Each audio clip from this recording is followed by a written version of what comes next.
Yo, what's up mga busing? Sumayng adlaw nga natong tanan diha, another day, another dok-dok na sad. Pero this time mga busing, lahi ang dok-dok na tudring dapita no, kay naata karon diri sa Panaytayon Port. Naata karon diri mga busing kay rong manukdok ta og net ba. Mani gitawag og pamalpal mga busing no, para sa mga isdang bulinaw. Kay diri sa tubigon mga busing, kaning barangay Panaytayon ra may kusog kaayo mamalpal diring dapita. Murag karaadlaw gini sila naa diri. Karaadlaw gini sila managat og bulinaw mga busing no, basta magpakuha lang dagat naa gini sila pirmi diri. So naa joy palpalonon karaadlaw. So, halay.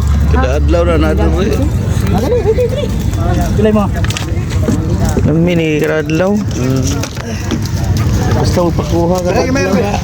So pag-abot ako diri ganina mga alas 5 sa kadlawon mga busing, naa nay mga daghang tao gaatang. Ako una-una musayo ko kay ako'y makauna sa amang pag-abot nako diri, naa pa man nag-una, mura ganina pa siguro sila nga alas 3. O pagtao-tao na busing, naa na dayoy ni abot mga tulo ka sakayan ng kargaan na pulos bulinaw. So bali mao ni ang first set nila nga munaog diri sa pantalan mga busing, sumuo nang giyad-giyad di dayon nila ang ihang pilang pukot no. So ingani ang ilang senaryo matag adlaw mga busing no, matag sayo sa buntag, ingani ang ilang senaryo diring dapita. So magladlad na sila diha gikan sa sakayan ug ila dayon ang palpalon. Dili gid pod lalim ni mangmalpal mga busing no, kay sakit kuno na sa kamot nya, bugat ba ining net kay basa pa nya, plus na pay mga isda na napot sa net, sumo nang bugat-bugat gyud di gyud lalim. Unya aga ko diring dapita mga busing, awa lang gwapo lang gihapon no. Pag gwapo ra ta diring dapita kay igo ra matang naglantaw no, igo ra ta mga ambit diyang dapita, sumo nang pagwapo ra ta diring dapita. Og sa wala madugay mga busing, ilan na dayon gisugdan og palpal ning usa ka net no, ilang usa ka inarya nga pukot gikan sa sakayan. Di gid lalim ni ngani mga busing no, kay igo ra jud ka magbunal-bunal diha, pero bisan pag igo ra ka magbunal-bunal di jud gyapon lalim kay sakit kay nas kam. Pero kung naanad na gyud ka, mao na gyud na imong trabaho karaadlaw, awa nay easy na kayo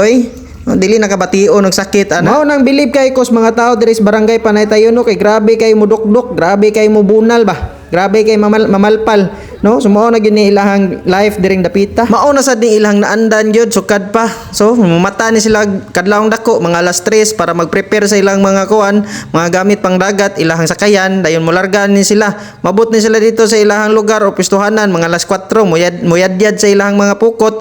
Mga 1 hour kuno kapin, dayon uli na sila dayon diri sa port. Sumo nang inigabot nila diri, wa na naka-ready na ng mga pukot diha nga ladlaran sa mga kuan bulin. Sumo nang shout out inyo diha mga busing no, sa taga barangay Panaytayon. Daghang kayong salamat no, kay mga kugihan kay mo nya.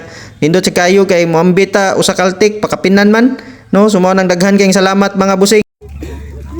Gi. Hello, welcome to my vlog. Gawin ka bato.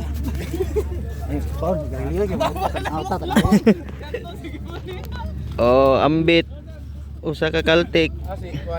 Daog na. Bili kaltik daw.